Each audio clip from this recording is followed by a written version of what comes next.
请试着把灯光调暗，让思绪随着窗外的风声飘回那个金戈铁马、血火交织的大唐盛世。如果你翻开那本被演绎小说涂抹得面目全非的民间话本，你会看到一个身穿道袍、手摇羽扇、掐指一算就能决胜千里的半仙。他的名字叫徐茂公，仿佛只要他轻挥袖袍，敌人的头颅就会自动落地。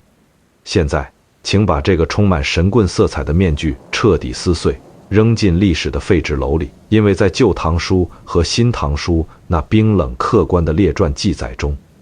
真实的《礼记》原名徐氏记，根本不会什么奇门遁甲，他是一个提着刀枪从尸山血海里杀出来的顶级狠角色。他用正史的冷峻目光审视你的人生，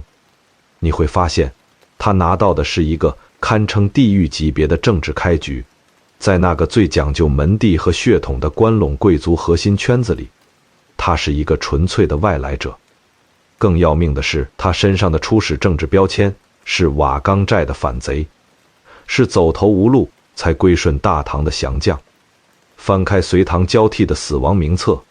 降将这两个字简直就是悬在脖子上的一把夺命钢刀。历朝历代的开国君主在坐稳江山之后，最先清洗的就是这批手握重兵的前朝旧部。你看那个拥兵自重的王世充，投降大唐后，依然难逃在流放路上被仇家暗杀的命运。你看那个名满天下的夏王窦建德，兵败被俘后，直接被押到长安闹事，身首异处。不仅是降将，即便是跟着李世民一起打天下的嫡系功臣，也往往难以善终侯君集。长孙无忌这些权倾朝野的凌烟阁元勋，最终都在残酷的政治倾轧中落得家破人亡。在那种伴君如伴虎，稍微站错队就会被一灭三族的权力绞肉机里，一个背负原罪的降将，凭什么能历经唐高祖、唐太宗、唐高宗三朝不倒？凭什么能让生性多疑的帝王对他毫无保留的信任，甚至把大唐的国运都托付给他？顺着这个思路往下走，你会发现，李绩没有预知未来的超能力，他能活到最后，靠的是对人性的极度洞察，是一种在任何绝境和诱惑面前都能保持绝对清醒的生存本能和不可逾越的政治边界感。他就像一头行走在薄冰上的孤狼，每迈出一步都能精准避开所有的死亡裂缝。要读懂这个大唐终极生存大师的权力突围之路，我们必须把视线从他晚年那风光无限的昭陵移开，让时间倒流半个世纪，回到那个大厦将倾、群雄并起的隋朝末年。隋朝大业7年，整个中原大地正处于一种令人窒息的饥饿与绝望之中。隋炀帝为了征讨高句丽，抽调了无数壮丁，大批农田荒芜，伴随而来的还有波及山东和河南的严重水灾。百姓为了活命，甚至开始易子而食。就在恶遍野的凄惨画卷中，曹州离湖县的一座深宅大院里，却依然梁屯高耸。这里是徐家的府邸，一个家道殷实、积蓄了数千钟粮食的地方。豪族在乱世中怀抱金砖走在闹市，往往就是家破人亡的开端。但徐家的主人徐盖和他的儿子徐世绩并没有紧闭大门做守财奴。旧唐书中留下了他们父子在灾荒之年最真实的做法：整济贫乏，不问亲疏。他们将积攒了几代人的粮食全部分发给活不下去的乡亲和流民。散尽家财的举动不仅保全了家族，更为年仅17岁的徐世绩赢得了极高的江湖名望。但年轻的徐世绩心里比谁都清楚，在这个崩坏的时代，靠施舍粮食根本无法自保。要想在这人命如草芥的乱世活下去，就必须手里握着刀剑。于是，这个本可以安享富贵的公子哥毅然决然地跨上战马，去了华县南部的瓦岗寨。当时的瓦岗寨首领是一个名叫翟让的亡命之徒。他因为犯了死罪，逃入芦苇荡，并落草为寇，聚集了数千名以渔猎为生、手持简陋兵器的部众。这群人缺乏军纪，没有长远的谋略，只知道在东郡老家的村镇里四处抢掠。17岁的徐世绩来到瓦岗寨后，面对这群只知道盲目破坏的草寇，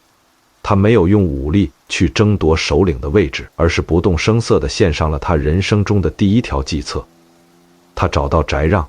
语气十分诚恳地进言：我们大家都是这附近的乡亲，如果在这里自相抢掠，把老乡们都抢光了，我们自己也活不长久，不如向南去荥阳。梁郡一带的汴水河畔，那是朝廷运送物资的主河道，我们去劫夺大隋的公司船只，不仅能让弟兄们吃饱穿暖，还能迅速壮大声势。翟让听从了这个17岁少年的建议，将瓦岗军的兵锋转向了汴水运河。这一步跨出，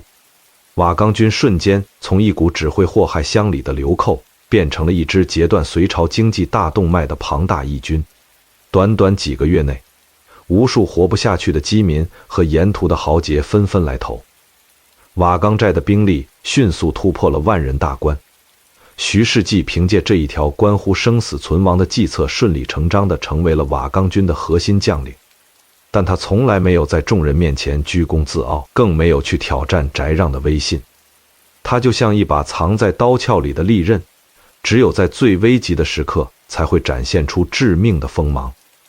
大业12年，隋朝朝廷终于意识到了瓦岗军的巨大威胁。隋炀帝派出了当时威震天下的平叛名将张须陀，率领百战精兵前来围剿。张须陀是镇压民变的百胜将军，他的名字在山东一带简直就是能让小儿止啼的活阎王。面对张须陀大军压境，草莽出身的翟让感到了前所未有的恐惧，甚至产生了退缩的念头。在这个军心动摇的生死关头，徐世绩主动站了出来。他不仅没有被张须陀的威名吓倒，反而联合刚刚上山的李密，在荥阳的大海寺设下了一个凶险的伏击圈。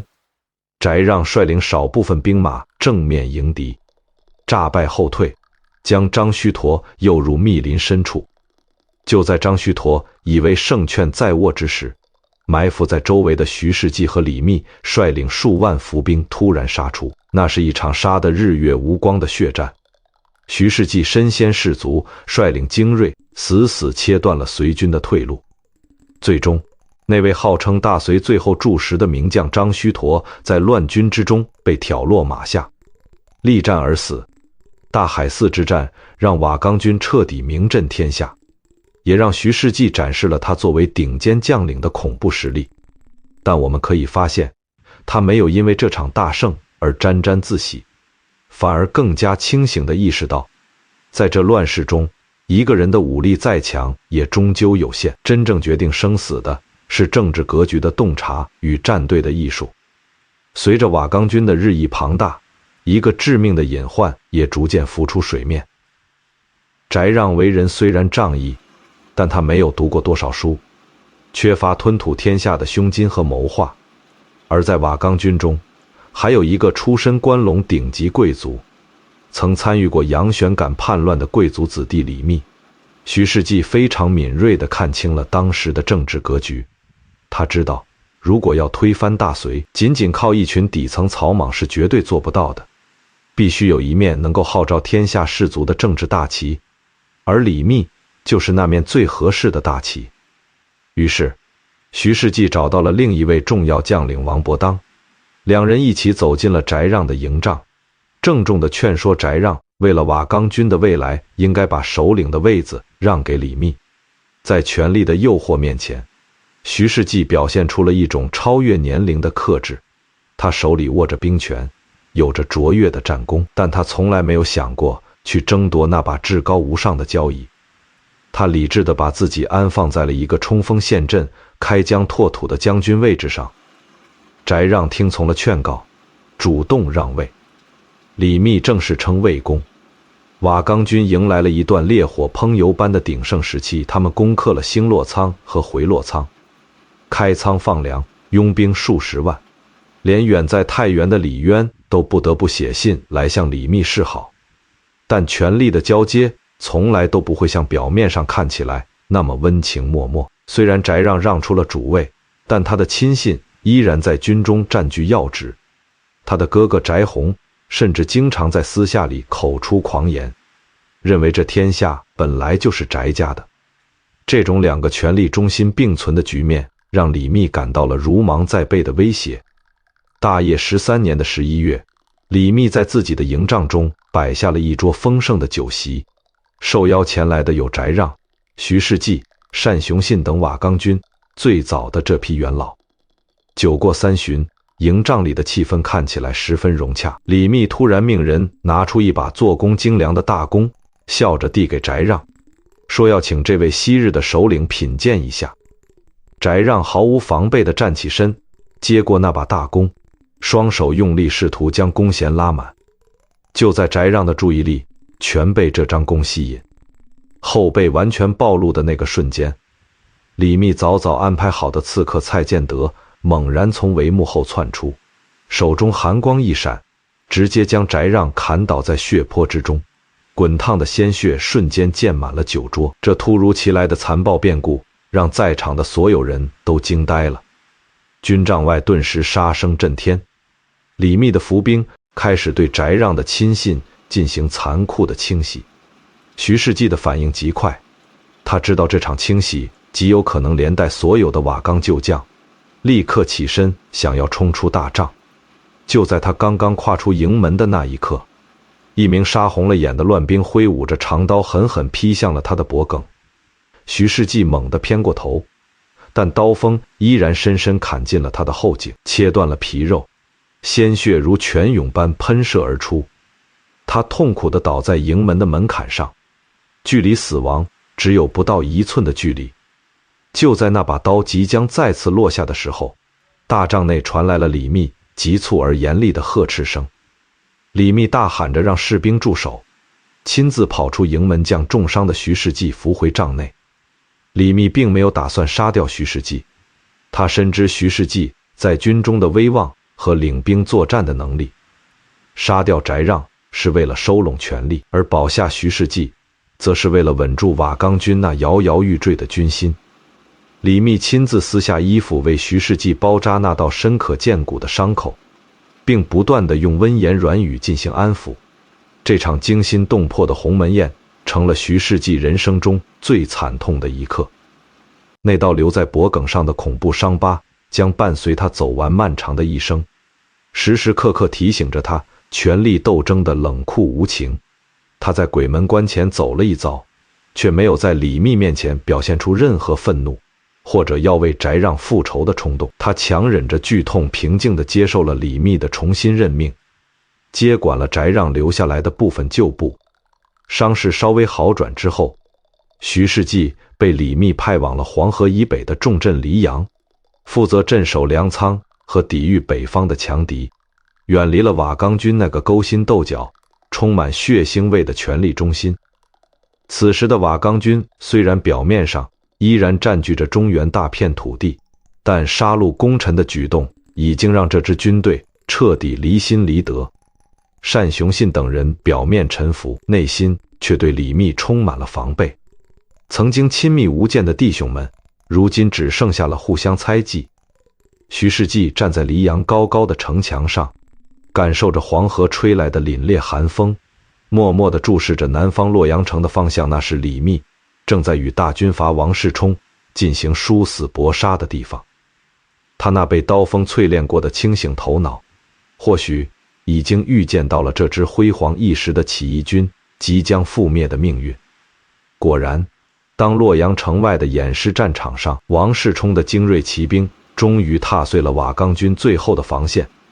那位曾经不可一世的魏公李密带着残兵败将，狼狈逃向了西方的茫茫函谷关。大唐武德元年的中原大地仿佛一夜之间失去了往日的平衡。而远在黄河以北镇守黎阳重镇的徐世绩突然发现，自己被历史的洪流推到了一个微妙的位置上。让我们设身处地去想象一下当时的处境。徐世绩手里握着天下最大的粮仓之一黎阳仓，这可不是一座普通的城池，它的背后是整整几十个州县的广袤领土，以及数万名身经百战的瓦岗旧部。在那个群雄逐鹿的年代，谁掌握了粮食和兵马，谁就掌握了争夺天下的绝对话语权。此时的徐世绩如果想要自立为王，他完全有这个实力和资本。如果他想要投靠其他诸侯，无论是刚刚击败李密的王世充，还是正在河北崛起的夏王窦建德，只要他派一个使者递上降书，要求封个异姓王，对方也会毫不犹豫地满口答应。而他最理所当然的去处，无疑是刚刚在长安建立大唐政权，实力最为雄厚的李渊。当时的天下人都知道，李密在走投无路之下，已经前往长安投降了大唐。徐世绩的长史郭孝恪，一位同样目光敏锐的谋士，兴奋地走进了徐世绩的营帐，直接向他建议，既然魏公李密已经归顺了唐朝，我们也应该立刻挑选使者，把我们管辖的这几十个州县的地盘和人口造册上报，直接献给长安的唐皇，这绝对是不世之功。按照乱世中谋臣武将的普遍生存法则，这是一个标准且稳妥的操作。主公已经垮台了，作为拥有独立地盘的将领，带着丰厚的政治筹码去向新的君主表忠心，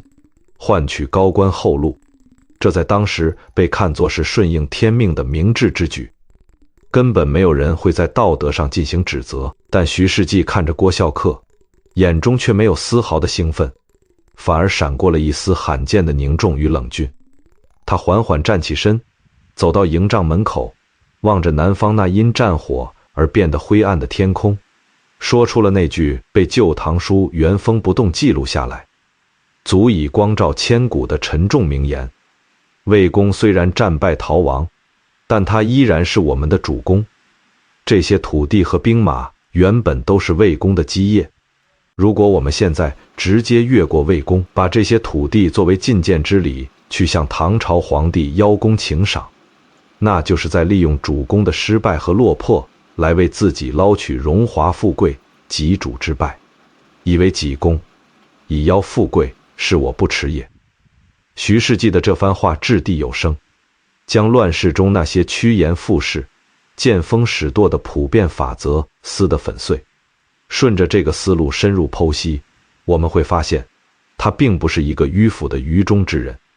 他非常清楚，李密已经在权力斗争中彻底出局，但他更清楚，作为一个刚刚踏入天下棋局的年轻将领，个人的声誉和政治底线远比眼前的功名利禄重要得多。如果他今天为了富贵出卖了旧主的利益，那么明天天下人就会给他贴上一个忘恩负义、卖主求荣的标签。在这个看重名节和忠诚的封建政治体系里，这个标签将会成为他一辈子都洗不掉的政治污点。于是，徐世绩下达了一个让所有部将都感到不可思议的命令，他让人把黄河以北所有属于瓦岗军控制的州县、户口、粮草、兵马全部仔仔细细地登记造册，然后挑选了最精干的使者，带着这些厚厚的账册踏上前往长安的道路。但他给使者下达的指令却在当时的政治外交史上堪称绝无仅有。他没有给大唐的皇帝李渊写任何一封请降的表彰，也没有索要任何官职和赏赐，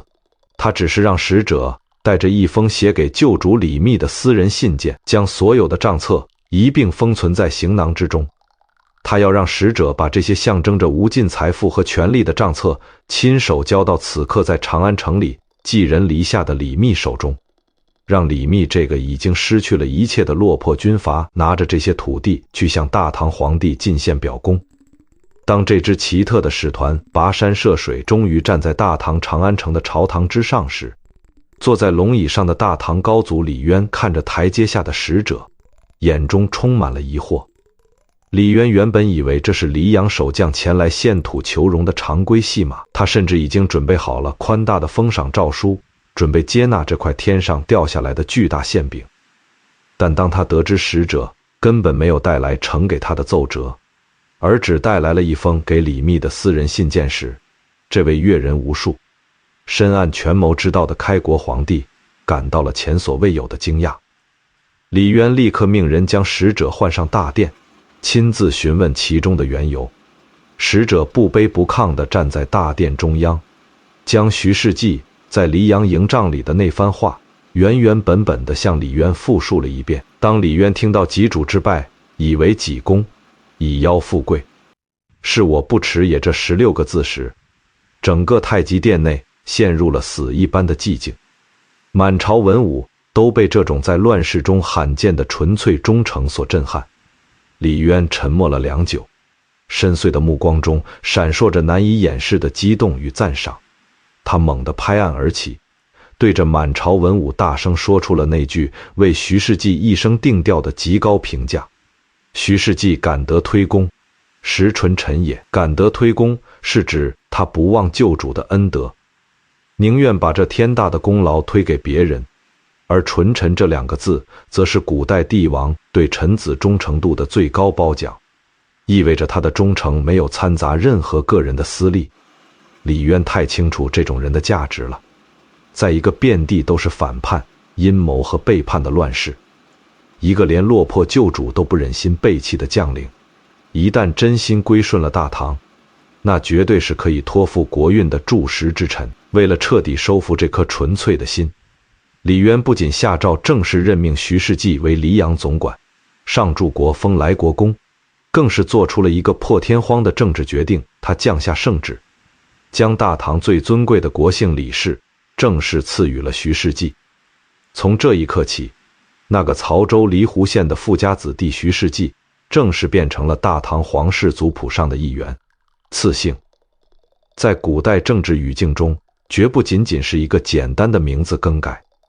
它是一场隆重的政治洗礼，是一份帝王给予臣子的最高信任背书。李渊用这个皇家姓氏向全天下宣告，李绩不再是瓦岗寨的降将，不再是一个外人，而是大唐李家的同宗骨肉。这是李渊作为开国皇帝展现出的极致统御手腕，也是李绩凭借绝顶清醒的政治底线换来的最强护身符。甚至为了彰显皇恩浩荡，李渊还特意追封李绩的父亲徐盖为继阴王。虽然徐盖坚决推辞，改封了蜀国公，但这份荣耀已经让天下所有处于观望中的割据将领感到无比眼热。带着这御赐的荣耀，远在黎阳的李绩终于名正言顺地竖起了大唐的旗帜。他依然牢牢掌控着那片广袤的土地，但他的身份已经发生了翻天覆地的变化。他以为有了大唐这个坚实的靠山，有了皇室宗亲的政治身份，他终于可以在这片乱世中站稳脚跟了。然而命运的棋盘从来不会按照任何人的主观意愿去轻易落子。中原大地的战火不仅没有平息，反而因为各大势力的重新洗牌而变得更加猛烈。就在李绩刚刚挂上黎阳总管的大印，准备在这里为大唐戍守边疆的时候，在黎阳的东北方，漫天的烟尘已经遮蔽了天日。那位在河北地区如日中天，号称拥有10万大军的夏王窦建德，已经将贪婪的目光锁定了这块肥肉。隆隆的战鼓声正在向着黎阳城墙步步逼近。窦建德虽然出身草莽，但他宽厚爱人，麾下聚集了无数骁勇善战的猛将。在此之前，夏军已经势如破竹地拿下了黄河以北的诸多州县，大唐的北方防线岌岌可危。面对敌我兵力悬殊的死局，刚刚换上大唐旗帜的黎阳城陷入了苦战。城墙的夯土在抛石机的猛烈轰击下大面积坍塌，夏军如潮水般涌入了城中。大唐宗室将领淮安王李神通、高祖的妹妹同安长公主以及大名鼎鼎的魏征，全都在这场城破之战中沦为俘虏。李继拔出佩剑，率领着身边仅剩的数十名贴身精骑，在重重包围中奋力撕开了一条血路。他凭借着对地形的熟悉和强悍的武力，硬是杀透了重围，冲出了黎阳城。凛冽的寒风在耳边呼啸，战马在雪地里大口大口地喘着粗气。只要继续向西狂奔，渡过黄河，他就能安全抵达大唐的领地，继续做他的来国公。但就在这个时候，李继猛地勒住了战马的缰绳。他在清点突围人数时，惊恐地发现了一个让他如坠冰窟的残酷事实：他的父亲李盖没有跟着突围出来，被死死地困在了满是敌军的黎阳城中。在古代的封建伦理中，百善孝为先，如果抛弃父亲独自逃生，他将一辈子背负天下人的唾骂；但如果调转马头回去，那无异于羊入虎口。刚刚得到的大唐赐姓和荣华富贵都将化为乌有。李继没有犹豫，他看着西方长安的方向，深深地叹了一口气，然后用力一抖缰绳，战马发出一声嘶鸣，毅然决然地调转了方向。他带着那仅剩的几十名骑兵，迎着漫天的风雪，重新走回了那座已经被夏军占领的城池。当李继主动走到窦建德的帅帐前，交出佩剑，低头表示归降时，窦建德看着这个去而复返的大唐名将，眼中充满了复杂的情绪。窦建德深知李继的统兵才能，不仅没有杀他，反而立刻封他为左骁卫将军，让他继续统领黎阳的旧部。但这绝不是什么宽宏大度的彻底信任，而是一场残酷的政治软禁。旧唐书中有着明确的记载，窦建德在任命李继的同时，直接将他的父亲李盖押往了河北的国都 Can 州。李盖作为最核心的人质，被死死地捏在了夏军最高层的手里。只要李继在黎阳有任何异动，范州的行刑官立刻就会砍下他父亲的头颅。这就是李继在武德2年所面临的忠孝死局，向大唐尽忠，父亲就要死；向夏军尽孝，自己就要背上叛国的骂名，彻底斩断与大唐的政治纽带。面对这道无解的难题，李继展现出了一种令人头皮发麻的极度冷静。他没有像普通降将那样整日借酒浇愁，也没有四处哭诉自己的无奈。他像一个完美伪装的潜伏者，开始在窦建德的阵营里安静地执行自己的计划。他首先要做的就是用实际行动来麻痹窦建德的神经，建立起初步的信任。于是在接下来的一段时间里，李继带领着部队为窦建德四处征战。他率军攻打盘踞在黄河以北的新乡等地，作战异常勇猛，每次都将缴获的物资如数上交。他甚至在窦建德面前表现出一种已经认命、安心在夏军中建功立业的姿态。但在私下里，当夜深人静之时，他却悄悄召集了与自己生死与共的长史郭孝恪，在摇曳的烛光下压低声音说出了自己真实的谋划。他不仅想要自己逃归大唐，甚至还在筹划一场规模宏大的军事倒戈。《资治通鉴》中详细记录了李继的这个疯狂计划。他联络了同在夏军阵营中的唐朝降将李商虎等人，准备在窦建德视察黎阳大营时发动突然袭击，目标是直接刺杀窦建德，然后带着10几万夏军精锐和黄河以北的领土重新归降大唐。如果这个计划成功，大唐就可以兵不血刃地平定整个河北，李继也将立下不世之功。但在那个谍报密布的军阀大营里，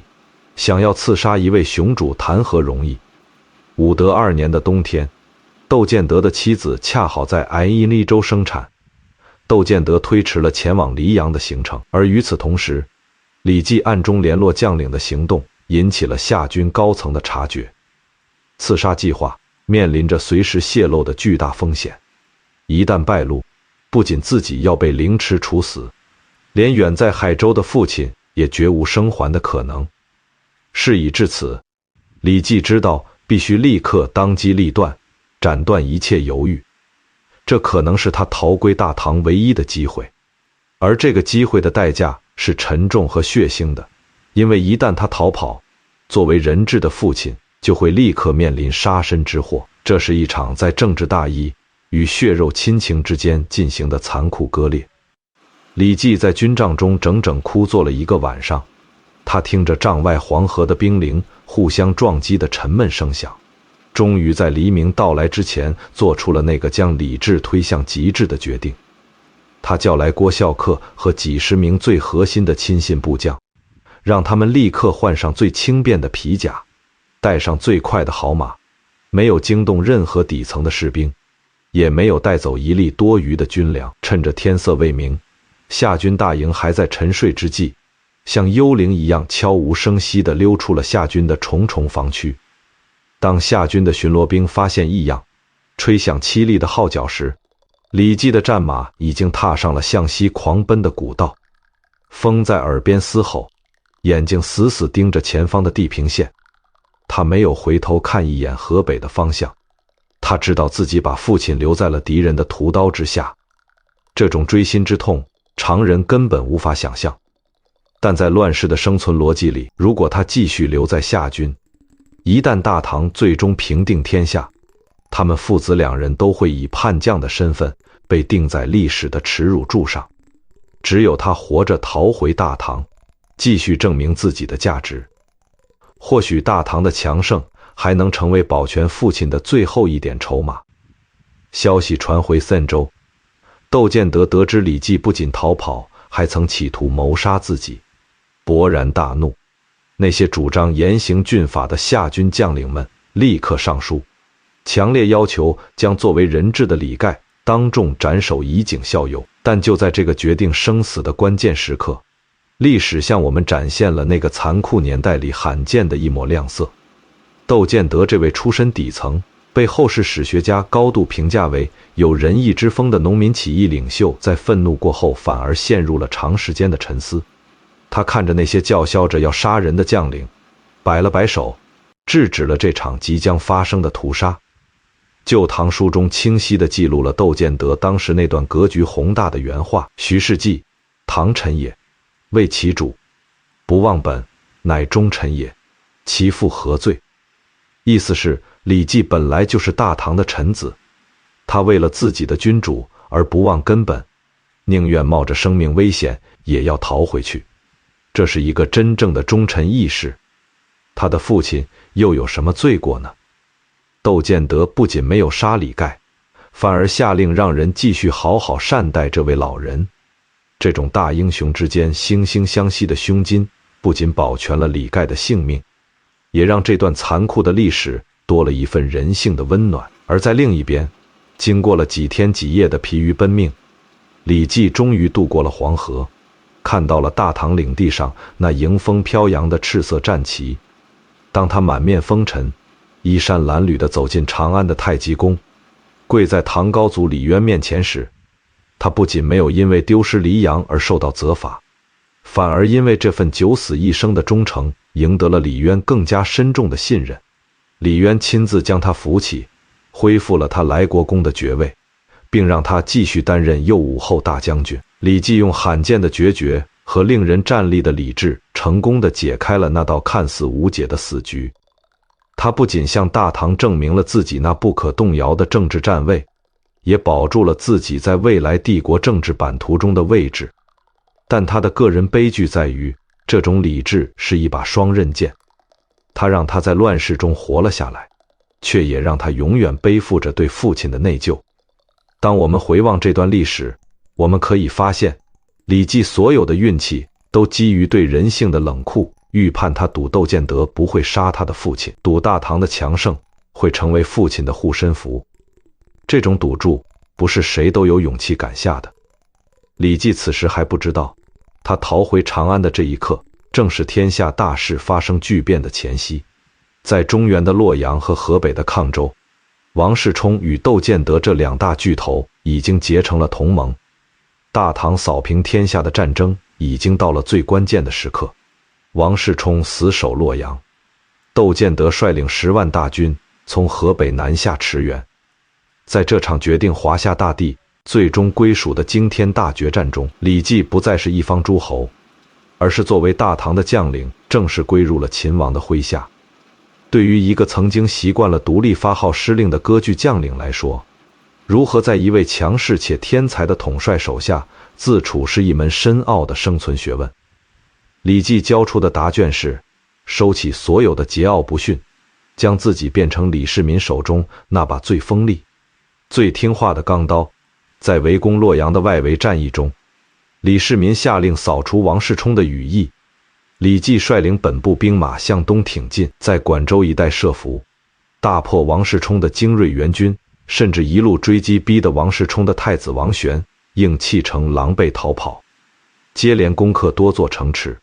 面对这种足以单独向长安朝廷上报大捷的显赫战功，李绩没有丝毫的居功自傲，他将所有俘获的敌军将领和堆积如山的辎重一丝不苟地全部押解到李世民的中军大营听候发落。他用这种绝对服从的军事纪律，向李世民表明了自己没有任何私心杂念的纯粹态度。紧接着，历史的转折点来到了黄河之畔那座险峻的虎牢关。在虎牢关外那场决定天下命运的血战中，李绩迎来了一场严酷的人性拷问。漫山遍野的夏军阵营中站着的最高的统帅，正是当年将他父亲扣为人质，最终却大度的没有痛下杀手的夏王窦建德。从某种意义上说，窦建德对李绩的家族是有不杀之恩的。但当李世民下达全军出击的命令时，李绩的眼中没有闪过一丝一毫的犹豫与手软。他率领着大唐的精锐骑兵，像一把锋利无比的尖刀，狠狠地插进了夏军的侧翼阵型。在震耳欲聋的喊杀声中，他严格执行着李世民的战术部署，毫不留情地碾碎了夏军的防线。当窦建德兵败被俘，被押解到大唐军营时，李绩没有私下去探望，更没有在统帅面前去求半句人情。他将个人的旧日恩怨彻底封死在了大唐将军这层冰冷的明光铠之下，因为他清楚地知道，在这位光芒万丈、对武将要求严苛的秦王面前，任何一丝在阵营归属上的暧昧都会被视为对大唐忠诚度的背叛。在洛阳平定之后，大唐的军阀营内又上演了一幕令人肝肠寸断的生死诀别。王世充麾下的猛将单雄信被俘，被李世民按律下令斩首示众。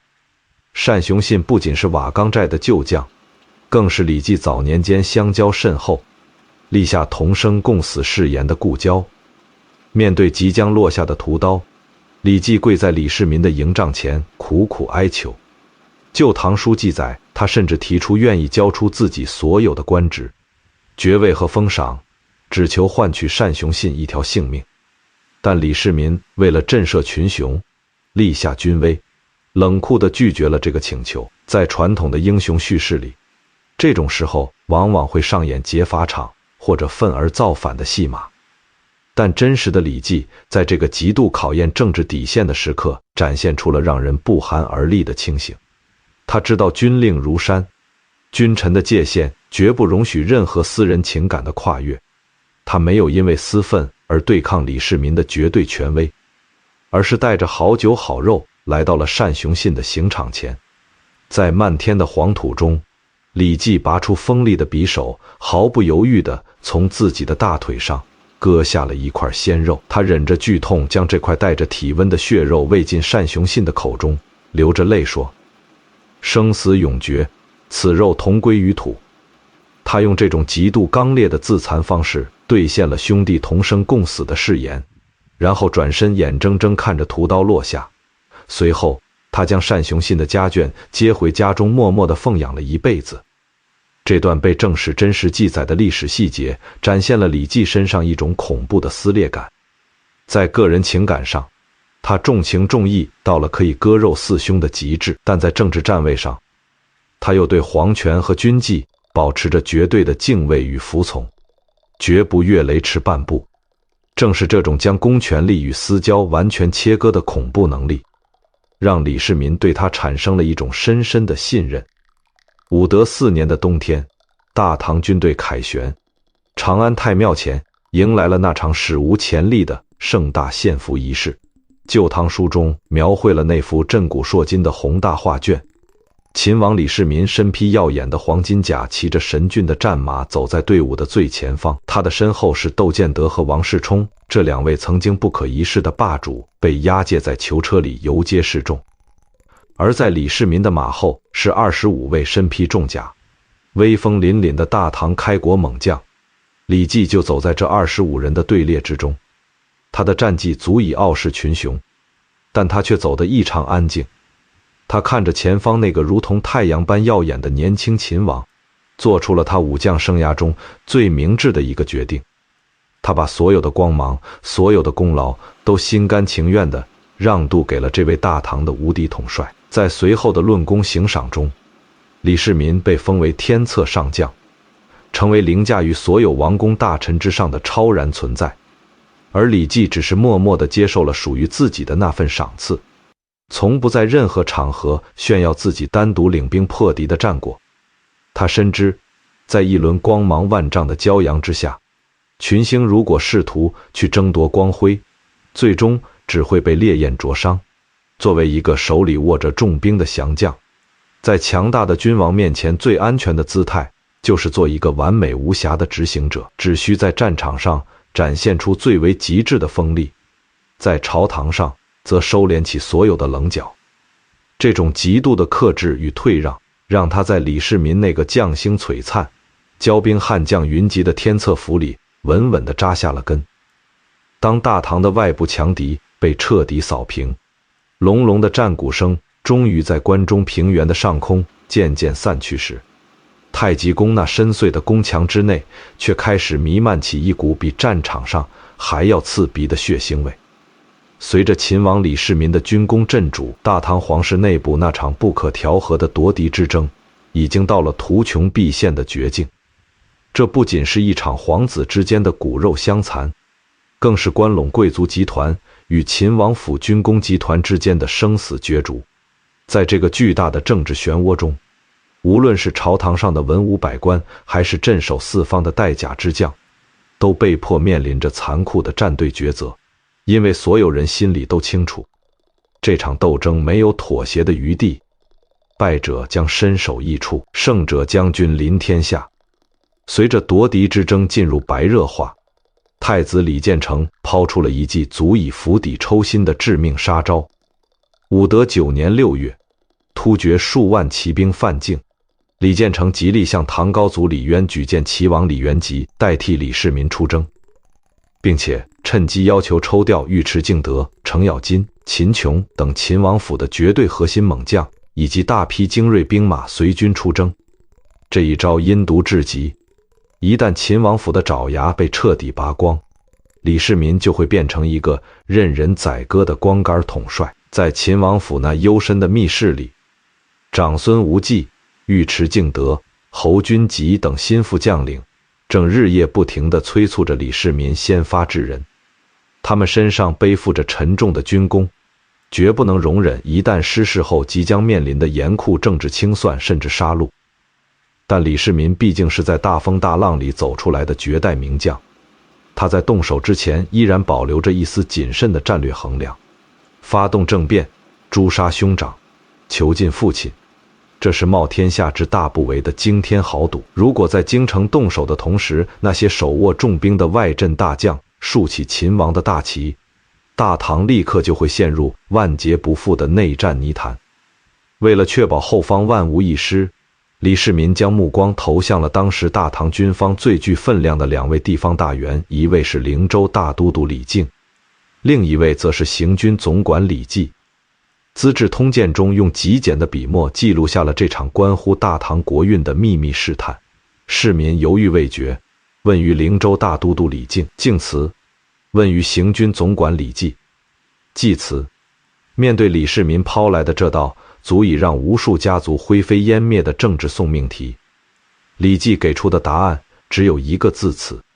这绝不是一个简单的拒绝，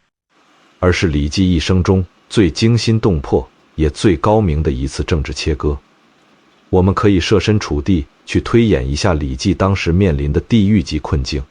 李世民曾是他在战场上追随过的统帅，两人并肩平定王世充和窦建德，有着深厚的袍泽之谊。如果他答应了李世民的请求，表示愿意出兵支持秦王，那么他立刻就会从大唐的国之柱石沦为秦王府的私人党羽。一旦玄武门之变失败，他就是谋逆的同案犯，满门抄斩在所难免。即便政变成功，一个外镇大将深挖皇家骨肉相残的内幕，未来也必定会引起新君的猜忌。那如果他转身去向唐高祖李渊或者太子李建成告密呢？凭着秦王府那些骄兵悍将的战斗力，李世民如果被逼上绝路，必定会鱼死网破。大唐的万里江山将在刚刚统一的时刻重新四分五裂，而他李绩就会成为引爆内战的千古罪人。所以李绩选择了辞，选择了闭上嘴巴，选择了在皇权的裂缝中保持一种近乎冷酷的沉默。他用这种不偏不倚的强硬态度，向李世民划定了一条不可逾越的为人臣子的红线。我李绩的刀只用来斩杀大唐的外部仇敌，绝不沾染皇室内部的同宗鲜血。这是一种凶险的豪赌，因为在夺嫡的厮杀中，不帮忙往往就会被视为潜在的敌人。李绩是在拿自己的项上人头去赌李世民夺取天下后的帝王格局。武德9年6月初4的清晨，长安城的上空阴云密布，玄武门前李世民亲手射出了那支冰冷的箭矢，射穿了太子李建成的咽喉。紧接着，尉迟敬德率领浑身是血的甲士，提着太子和齐王的人头大步走进了唐高祖李渊所在的太极宫海池。那场震惊天下的流血政变以李世民的全面胜利而告终。3天之后，唐高祖李渊被迫颁布诏书，立李世民为皇太子。大唐的最高权力完成了实质性的交接。当李世民踩着兄弟的尸骨，终于坐上了那把象征最高权力的龙椅，改元贞观时，长安城内外开始了大规模的政治大清洗。曾经属于太子阵营的官员纷纷落马，秦王府的旧臣则弹冠相庆，但在论功行赏和清算政敌的名单中，手握重兵的降将李绩却安然无恙。李世民不仅没有因为李绩当初的拒绝而秋后算账，反而对他产生了前所未有的深层敬重。《资治通鉴》中紧接着那个辞字写下了5个字：世民、尤世仲2人。因为李世民不仅是一个狠辣的政变者，更是一个立志要开创千古盛世的伟大帝王。当他还是秦王的时候，他固然需要那些敢于替他冲锋陷阵、杀兄逼父的死党，但当他成为大唐的皇帝之后，他内心深处最渴望、最需要的恰恰是李靖和李绩这种绝对不参与朝廷结党的纯臣，一个连皇位之争都不为所动，只忠于国家大义的将军，才是大唐社稷最坚不可摧的基石。李绩用那个危险的辞字，成功洗去了身上可能沾染的政治污垢，向新皇帝递交了一份无字却胜过千言万语的忠诚宣言。但他比谁都清楚，伴君如伴虎，尤其是一个刚刚通过血腥手段夺取皇位的强势君主。玄武门之变虽然结束了，但太极宫里的政治气压依然高得让人喘不过气来。那些在政变中立下拥立之功的凌烟阁新贵们，正在朝堂上疯狂地划分着权力的版图。长孙无忌、房玄龄、杜如晦这些秦王府的核心谋臣，已经牢牢把控了帝国的文官中枢，而尉迟敬德、程咬金这些猛将，则在禁军和地方要职中占据了绝对的话语权。如果李绩继续留在长安，不仅会与这些拥立功臣发生不可避免的利益碰撞，更会因为他那置身事外的清高，成为某些新贵眼中急欲拔除的政治隐患。在政治权谋的巅峰对决中，懂得何时隐退远比懂得如何冲锋更加艰难。于是在贞观初年那场盛大的庆功宴席散去之后，李绩默默地脱下了长安城里那身繁复华丽的朝服，没有去向李世民要取任何流经辅政的权利，也没有去结交那些如日中天的新朝显贵。他将目光投向了远离长安千里之外，常年遭受风沙侵蚀的大唐北大门并州。并州也就是今天的山西太原一带，自古以来就是中原政权抵御游牧民族南下的咽喉要地。在唐朝初年，盘踞在草原上的颉利可汗手里握着空闲之士数十万，机动性极强。他们随时可以在秋高马肥的季节越过长城防线，像狂风一样席卷中原腹地。甚至在李世民刚刚登基的武德9年，突厥大军就曾长驱直入，兵临长安城外的渭水河畔，逼得大唐新军不得不斩白马立盟，受尽了前所未有的屈辱。而李绩被派往的并州，正是直面这股恐怖草原旋风的第一道，也是最重要的一道防波堤。这里没有长安城太极宫里的精致酒宴，也没有江南水乡的旖旎风光，只有常年呼啸的塞外寒风，以及城墙外时不时扬起的突厥游骑的警戒烟尘。对于一个手握重兵、曾立下赫赫战功的大唐开国元勋来说，被长期外放在这种苦寒的边疆，很容易被看作是一种政治上的边缘化，甚至流放。但李绩却平静地接过了并州都督的大印，他脱下了在京城里穿的丝绸官服，换上了厚重的皮甲，亲自巡视在并州那绵延残破的边防线上。旧唐书明确记载，李绩在并州镇守了整整16年。这16年间，他仿佛变成了一块没有生命的石头。他绝不上书参与朝廷的任何政治争论，也绝不与长安城里的权贵们私下结交通信。就在李绩在并州默默吃着黄沙的时候，长安城内的那些开国功臣们却正在权力的繁华中逐渐迷失。我们可以通过正史中记载的真实细节来看看当时留在京城的武将们处于何等凶险的狂热之中。贞观6年，唐太宗在宫中大摆宴席，那位曾在玄武门之变中立下头功的猛将尉迟敬德，仅仅因为别人排座次的先后问题，竟然在天子的御宴上勃然大怒。他当众挥出老拳，直接把上前劝架的皇室宗亲任城王李道宗的眼睛打得几乎瞎掉。这种居功自傲、目无王法的跋扈行为让唐太宗震怒无比，当场拿汉高祖刘邦诛杀韩信的历史来厉声警告他。不仅是尉迟敬德，后来那个同样功勋卓著的侯君集，更是因为贪婪和狂妄，最终卷入了谋反案，落得个身首异处的凄惨下场。在和平年代的都城里，那些曾经在战场上杀人不眨眼的骄兵悍将，往往会被权力和财富的漩涡所吞噬，而远在并州的李绩却用漫天的风沙将自己与这些致命的政治诱惑彻底隔绝了开来。他把所有的精力都倾注在了打造大唐最坚不可摧的边防军事堡垒上。面对突厥人来去如风的骑兵战术，李绩深知仅仅靠城墙的被动防守是永远无法打赢国运之战的。新唐书记载了他扎实的备战工作，他严厉整肃军纪，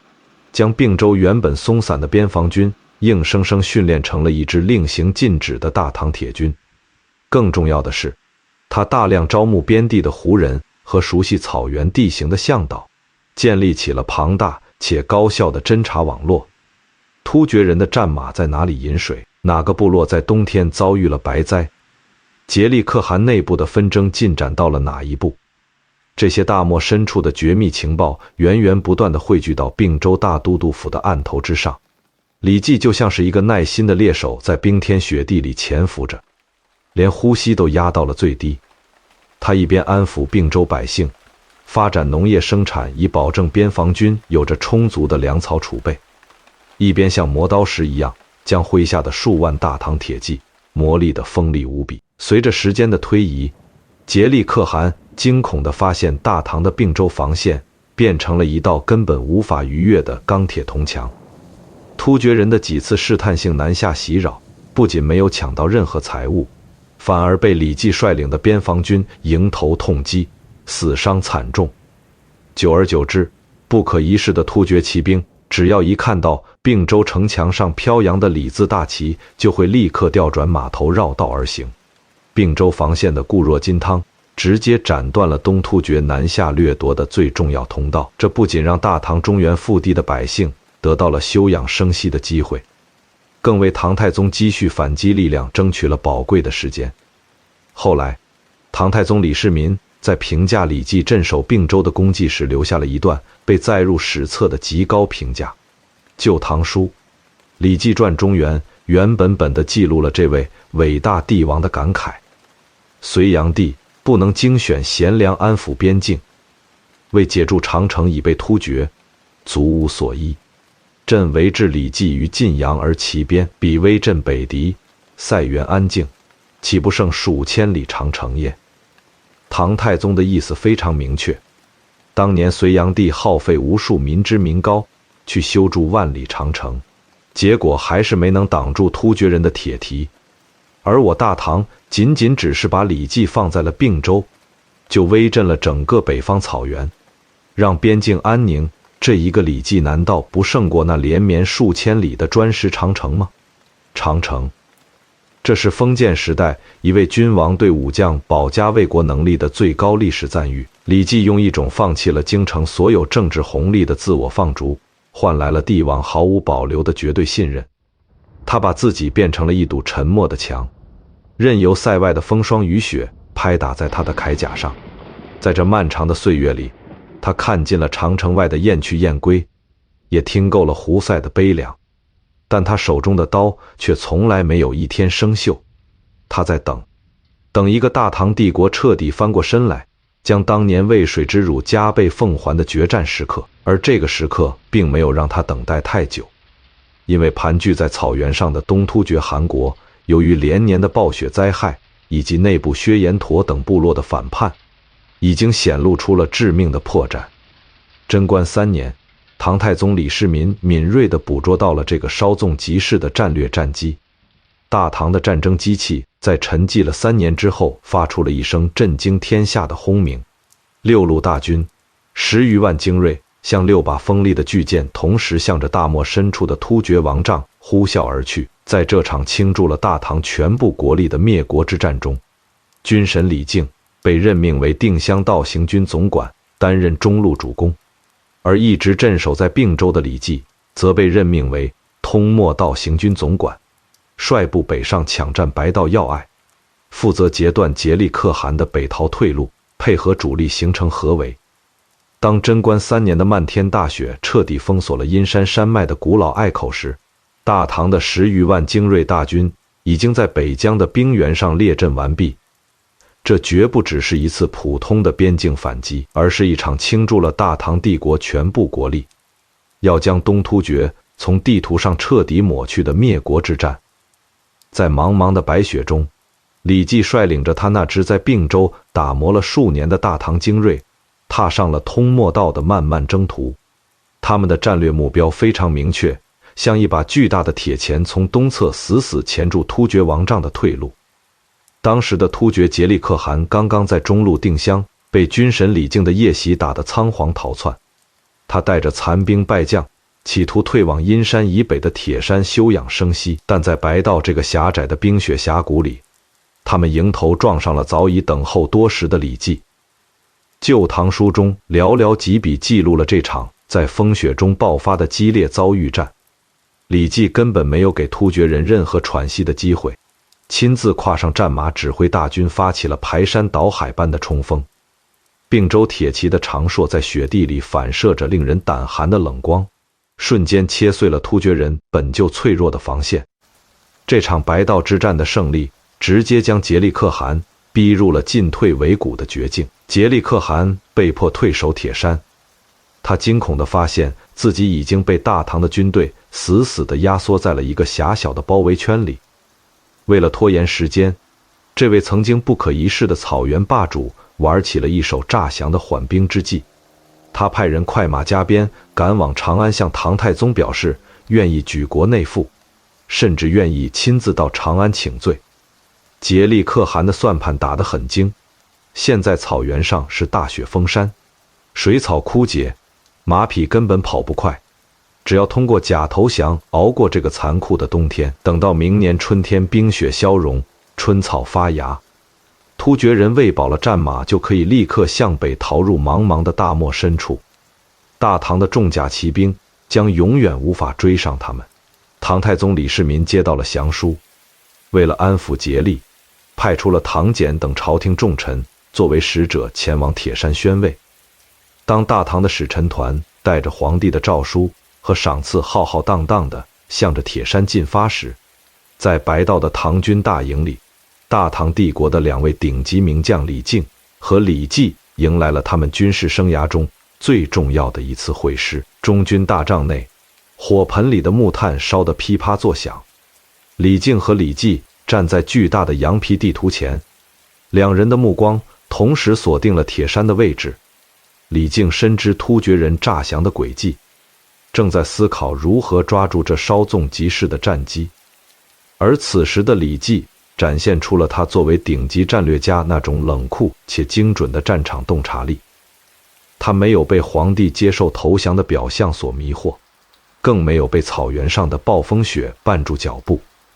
资治通鉴》中详细记载了李绩在这场最高级别军事会议上的惊人发言。他指着地图，声音低沉而决绝地对李靖说：竭力可汗虽然战败，但手下依然有数万兵马。他现在派人求降，只不过是想熬过没有水草的冬天。一旦让他逃到大漠以北与薛延陀等部落会合，这仗就再也打不完了。现在皇帝的使者唐俭已经到了突厥的大营，竭力可汗看到大唐的使者，必定会彻底放松警惕。我们如果能在这个时候挑选1万名最精锐的骑兵，带上20天的口粮，连夜越过白道进行突袭，不需要经过惨烈的厮杀，就能把竭力可汗活捉，将东突厥连根拔起。这番话听起来条理清晰，逻辑严密，但在当时的政治伦理下，却隐藏着一个可怕的代价。大唐皇帝的钦差大臣唐俭此刻就在突厥人的大营里，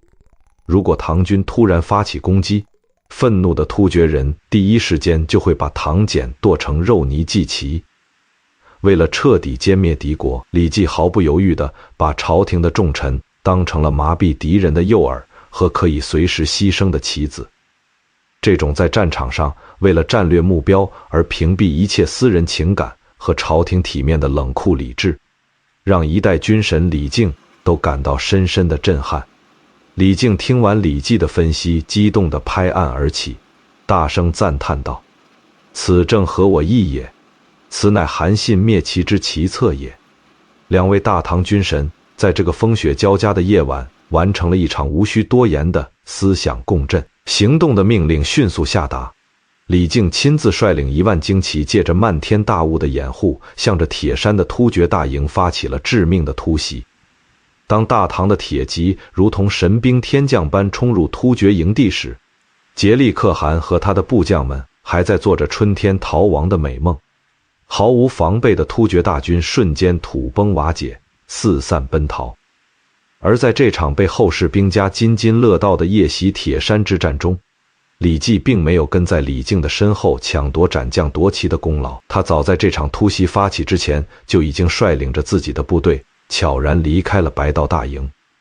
他那台精密如钟表的军事大脑在地图上飞速地推演着竭力可汗兵败后所有可能的逃跑路线。突厥人如果遭遇夜袭，大营被毁，他们绝不敢向东西两侧逃窜，因为那里是茫茫的雪原和死路，他们唯一的生路就是向北狂奔，企图穿过荒凉的戈壁滩逃回大漠深处。而在阴山通往大漠的必经之路上，有一个险要的地理咽喉，名叫喀口。李绩没有去铁山凑热闹，他像一个极具耐心的顶级猎手，带着大军在漫天的风雪中长途跋涉，提前一步赶到了发岸口，在风雪中布下了天罗地网。他让士兵们隐蔽在冰冷的战壕和雪堆之后，静静地等待着猎物的到来。果不其然，铁山大败之后的竭力可汗带着残兵败将，像一群丧家之犬一样向北疯狂逃窜。他们又冷又饿，好不容易逃到了大漠的边缘，以为只要穿过隘口就能重获新生。但在那漫天的雪雾散去之时，突厥人绝望地看到，在他们的正前方，一面巨大的李字战旗正在寒风中猎猎作响。李绩一身玄甲骑在高大的战马上，冷冷地注视着这群曾经不可一世的草原狼。这里没有多余的废话，也没有任何仁慈的劝降。李绩一挥手中的马鞭，大唐的伏兵从四面八方呼啸而出，堵死了突厥人最后的一丝生机。在 K 口那荒凉的沙砾上，饿着肚子的突厥残兵根本无力抵抗以逸待劳的大唐铁军。《新唐书》记录了这场拦截战那令人瞠目结舌的辉煌战果。竭力可汗手下仅存的5万余人，在卡克口无路可退，全部向李绩放下了武器，跪地投降。这不仅仅是一场战斗的胜利，这是一场完美的围歼战。李绩用他那近乎神谕般的预判和冷酷到底的军事微操，像锁死命运的铁锁一样，彻底终结了东突厥汗国的最后一口气。没过多久，竭力可汗在逃亡途中被大唐将领生擒送往长安。那个曾经在渭水河畔耀武扬威，逼迫大唐皇帝签订城下之盟的草原霸主，如今只能在大唐的太极宫里穿上突厥人的服饰，为唐太宗跳舞祝酒。东突厥汗国这头庞然大物，在贞观4年的春天，正是在历史的长河中灰飞烟灭。大唐的疆域瞬间向北推进了数千里，整个大漠的游牧部落都向长安城低下了高傲的头颅，尊奉唐太宗为天可汗。在这场足以彪炳千秋的灭国之战中，李绩用白道血战的冲锋和干口绝境的拦截，向全天下证明了，他绝不仅仅是一个只能在并州城墙后防守的将军，他是一个在进攻端同样拥有着恐怖洞察力，能够一击毙命的大唐顶尖战神。他彻底褪去了早年间那种被迫防御、小心翼翼的降将外衣，登顶了大唐军事殿堂的最高峰，成为了与李靖并驾齐驱的帝国双臂。当得胜班师的号角声在草原上吹响，李绩带着那5万名突厥俘虏浩浩荡荡地踏上了返回中原的道路。他的声望在这一刻达到了武将所能企及的极限，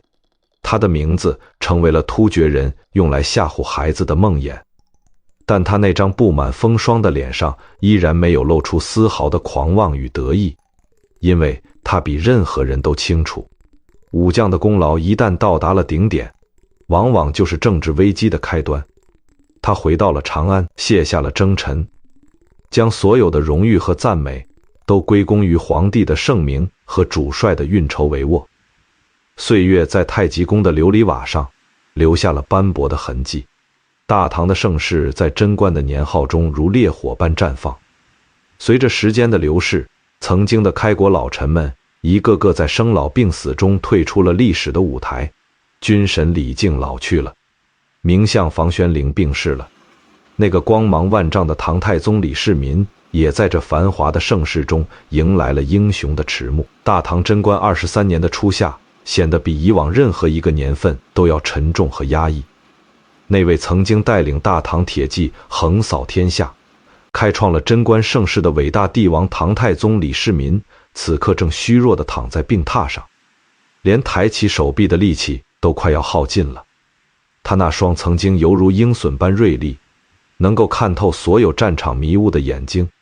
如今却因为病痛和对未来的深层焦虑而变得有些暗淡。在生命之火即将熄灭的最后时刻，一个残酷且现实的皇权交接问题如同巨大的阴影死死地笼罩在翠微宫的上空。跪在太宗病榻前低泣的是即将继承这万里江山的皇太子李治。李治生性仁厚温和，在残酷的政治斗争中显得有些过于柔弱。缺乏那种能够震慑群雄的杀伐之气。而在这个即将留给李治的大唐朝堂上，却站着一位声望如日中天，手里握着帝国最高军权的开国元勋李继。此时的李继历经隋末大乱，平定中原，灭亡东突厥，远征高句丽，他的战功已经累积到了武将所能企及的绝对顶点。他在军队中的威望甚至到了只要他一挥手，数十万将士就会盲目跟随的恐怖地步。在封建王朝的权力逻辑里，一个人弱的新君面对一个功高震主、手握重兵且有着降将背景的老帅，这几乎就是所有篡权夺位、权臣乱政、历史惨剧的标准开局。李世民是一个从尸山血海的夺嫡之争中杀出来的帝王，他比任何人都清楚人性在绝对权力面前的脆弱，他绝不能把一个不受新皇绝对控制的庞大军事集团就这样完好无损地留在儿子的身边。于是《资治通鉴》冷峻地记录下了这对天家父子在病榻前那场关乎国运的秘密对话。唐太宗平退了左右，用尽最后的一丝力气看着流泪的李治，声音嘶哑却无比冷酷地说道：“李继才智过人，但他屡立战功，受尽了我给予的荣华富贵，他对我是绝对忠诚的，但是你对他没有任何恩惠。我死之后，他未必会真心实意地服从你。这样一个没有施恩于他的年轻新君，我现在就要下发一道圣旨，毫无理由地将他贬谪出京，去往偏远的地方。如果他接到圣旨后有丝毫的犹豫徘徊，或者想要进宫面见我申诉委屈，那就说明他心里有了恃功傲物的反骨，你必须立刻派人将他斩首，绝不能给大唐留下祸患。如果他接到圣旨后不问原因，不做停留，立刻动身赴任，那就说明他对皇权依然保持着绝对的敬畏。等我死后，你登基继位，再立刻把他召回京城，赐予他宰相的高位。这样一来，你就对他有了天大的提拔之恩，他必定会对你誓死效忠，为你肝脑涂地。这番话将中国古代帝王那种驾驭臣子的帝王心术剖析到了令人毛骨悚然的极致。这根本不是一次普通的人事调动，而是一场悬在李继头顶的夺命测谎仪。唐太宗是在用大唐开国武将的项上人头去为自己的儿子铺平那条通往绝对皇权的血色道路。伴随着这番秘密的交代，一道充满杀机、不容任何质疑的圣旨从翠微宫中飞驰而出。圣旨的内容如同晴天霹雳，将当朝太子詹事同中书门下三品英国公李继毫无征兆、毫无理由地贬为叠州都督，即日启程，不得有误。叠州位于今天甘肃与四川交界的偏远苦寒之地，在当时是大唐防备吐谷浑和羌人的边荒前线。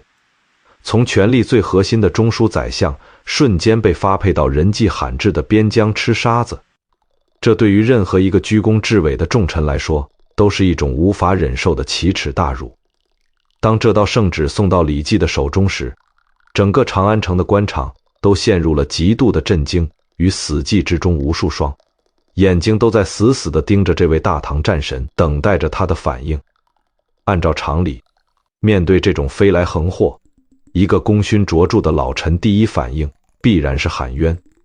他完全有资格请求进宫面圣，问问那个和他并肩作战了一辈子的皇帝，自己到底犯了什么罪，为什么要遭受如此不公的对待。甚至他只需要在长安城的府邸里多停留半天，收拾一下行装，和家人做个简单的告别，这也是人之常情。朝廷的律法也绝对容许这种正常的交接与整理。但唐太宗在暗中布置的眼线和握着腰刀的禁军，此刻就已经潜伏在李继府邸的周围。只要他敢流露出一丝一毫的不满，只要他的脚步在长安城里多徘徊一个时辰，那些隐藏在暗处的刀斧手就会立刻冲进去，将这个庞大的家族彻底夷为平地。在这生死存亡的毫厘之间，李绩展现出了一种让所有史学家都为之胆寒的绝对清醒。《新唐书》中用简短却又震天动地的8个字记录了他接旨后的真实动作：既日照，不至家而去。他双手接过那道充满杀意的圣旨，没有问传旨的宦官任何一个关于原因的问题。他那张布满风霜和刀疤的老脸上看不出任何的愤怒、委屈或者是惊恐。他甚至没有转身回到自己在长安城那座宽阔的英国公府邸，没有去跟自己的妻儿子女见上一面，叮嘱哪怕一句后事。他就在接到圣旨的朝堂门外，直接跨上了自己那匹久经沙场的战马，只带了身边最贴身的几个随从，毫不犹豫地一抖缰绳，迎着长安城外的狂风，向着大西北叠州的方向绝尘而去。他走得如此干脆，如此决绝，仿佛他刚刚接到的不是一道贬谪流放的夺命诏书，而是一道让他立刻率军出征的最高军令。马蹄声在长安青石板的街道上渐行渐远，那是一种没有带走一丝一毫云彩的彻底服从。他用这种近乎冷血的执行力，向病榻上的唐太宗，也向那位暗中观察的皇太子，交出了一份完美到没有任何瑕疵的忠诚答卷。李绩心里比谁都清楚，君王让你走，你唯一的生路就是立刻走，而且走得越快越好。在皇权的绝对意志面前，任何的辩解都是对抗，任何的迟疑都是谋逆。他把自己的政治边界感在这个最危险的时刻死死地卡在了安全线的最底端。当潜伏的暗探快马加鞭将李绩不及家而去的消息气喘吁吁地禀报给翠微宫时，病榻上的唐太宗终于长长地松了一口气。他那一直紧绷着、充满防备与杀机的神经在这一刻彻底松弛了下来。李世民看着床前喜极而泣的李治，知道自己已经为大唐的下一代扫清了最危险的一个障碍，同时也留下了一根最坚固的顶梁柱。几天之后，贞观23年5月，大唐太宗皇帝李世民在翠微宫含笑崩逝，一个辉煌的贞观时代在哀乐声中缓缓落幕。而那位正在黄土高原上向着偏远叠州日夜兼程的老将军，用自己的毫不犹豫成功地跨过了那道足以绞杀一切的鬼门关。仅仅过了6天，新皇李治在长安城太极宫的龙椅上举行了登基大典。李治登基后下达的第一批重要诏书之中，就有一道600里加急的快马直奔大西北而去。那道圣旨将刚刚抵达贬谪之地，连行囊都还没来得及完全解开的李绩，以最高规格的礼遇火速召回了长安。不仅恢复了他所有的爵位，新皇李治更是直接任命他为尚书左仆射，这已经是大唐帝国文官系统的最高行政首脑。李绩在这场惊心动魄的君臣博弈中，因为彻底的顺从，迎来了他政治生涯的又一次巅峰。他从先皇的顾命老臣完美的转身成为了新皇的恩宠之臣。当李绩再次跨入长安城那高耸的城门，重新穿上那身象征着极品人臣的紫色朝服时，他不仅没有丝毫的骄纵，反而变得比贞观年间更加谨慎和沉默。因为他敏锐地嗅到，大唐永徽6年的长安城正处于一场前所未有的政治高压之中。唐高宗李治，这位在先皇病榻前显得无比温顺柔弱的年轻帝王，此刻正与他那位才华绝代、野心勃勃的武昭仪站在一起，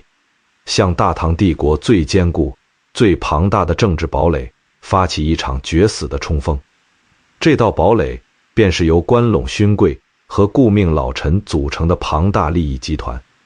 而冲锋的导火索就是历史上著名的废王立武事件。李治想要废除出身名门望族的王皇后，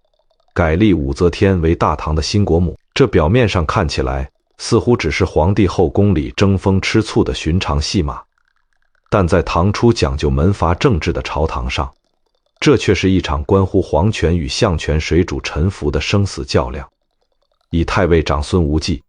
中书令褚遂良为首的顾命老臣，死死地把持着朝政的话语权。他们自恃有着拥立之功，把年轻的皇帝当成了一个需要处处听从教导的傀儡。对于废立皇后这种动摇国本，甚至会打破朝堂权力平衡的大事，老臣们展现出了绝不退让的强硬态度。为了彻底解决这个僵局，永徽6年9月的一个早晨，唐高宗李治决定进行一次终极的政治摊牌。他下发密旨，将朝廷中地位最高、拥有绝对决策权的4位顾命重臣同时召入内廷。这4个人分别是太尉长孙无忌、司空李绩、左仆射于志宁、侍中褚遂良。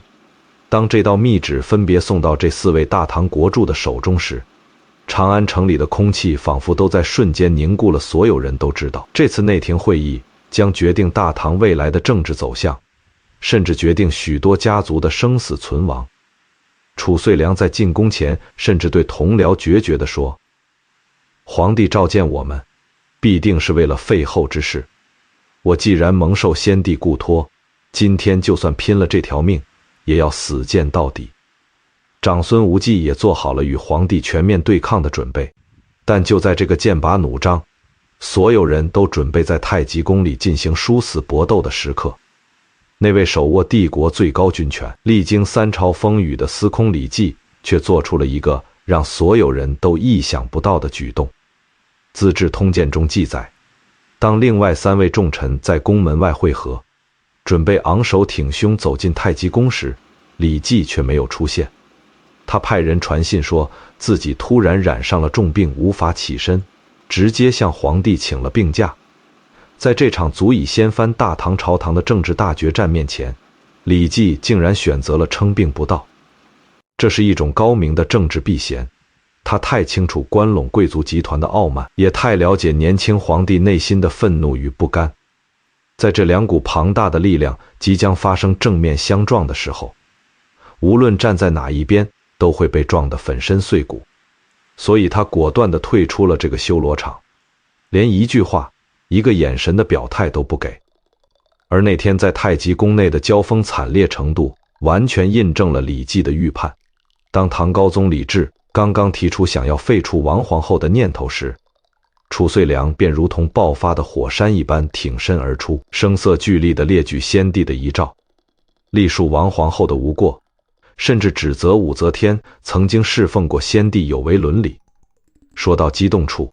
褚遂良将手中的干板重重地摔在太极宫冰冷的青砖上，解下头上的冠帽，将额头叩击在殿阶之上，直到扣出鲜血，大声呼喊着：“我宁可交还这官爵，也绝不同意陛下废立皇后。”唐高宗被褚遂良这种目无君主的强横态度彻底激怒了，他大声斥责，让侍卫将褚遂良强行拖出大殿。而躲在帷幕后面的武则天更是恨得咬牙切齿，厉声大喊：“为什么不把这老贼直接扑杀？”那场原本只在协商的内廷会议，最终以君臣的彻底决裂和无比难堪的场面收场。长孙无忌等老臣虽然暂时凭借着强硬的姿态压制了皇帝的意图，但他们低估了唐高宗收回皇权的决心，也忽略了朝堂之上那股正在暗中汹涌的政治暗流。唐高宗在内廷受挫后，深感被老臣们挟持的屈辱，他迫切地需要寻找一个强有力的政治支点，而这个支点放眼整个大唐只有一个人能够提供，那就是代表着军方势力，代表着非关陇贵族阵营，且一直保持着诡异沉默的司空李绩。几天之后，唐高宗李治在一处私密的场合单独召见了这位称病不朝的老帅。没有满朝文武的旁听，没有关陇老臣的施压，这是一场年轻帝王与历经沧桑的开国元勋之间的交锋。唐高宗看着李绩，语气中带着几分无奈，也带着几分深深的期许，问道：“朕想要立武昭仪为皇后，但褚遂良等人死活不同意，甚至以死相逼。他们都是朝廷的顾命老臣，难道这件事真的就做不成吗？”这是一个比当年在翠微宫病榻前更加棘手也更加危险的政治陷阱。如果李绩说这件事做不成，那就等于站在了关陇贵族那一边，彻底得罪了皇帝和即将掌权的武则天。如果李绩长篇大论地支持皇帝废后，那他立刻就会成为长孙无忌等人的眼中钉、肉中刺，成为整个旧氏族阶层集火攻击的靶子。但李绩那经过半个世纪乱世淬炼的顶级头脑，早已看穿了这道题的本质。他微微弓下身子，那张布满皱纹的脸上没有任何激烈的表情，没有去评价王皇后的贤德，也没有去赞美武则天的才华。他甚至完全绕开了所有的政治利弊，用一种轻描淡写，仿佛是在谈论家长里短的语气，缓缓吐出了那个足以改变中国历史走向的字眼：此陛下家事，何必更问外人？这是陛下的家事，又何必去问外人的意见呢？这简直是封建政治语言艺术的最高巅峰，就像一把看不见血的柳叶手术刀，在瞬间精准地切断了皇权与相权之间那条纠缠不清的利益纽带。在传统士大夫的观念里，皇帝没有家事，天子的后宫直接关系着国家的根本，所以大臣必须干涉。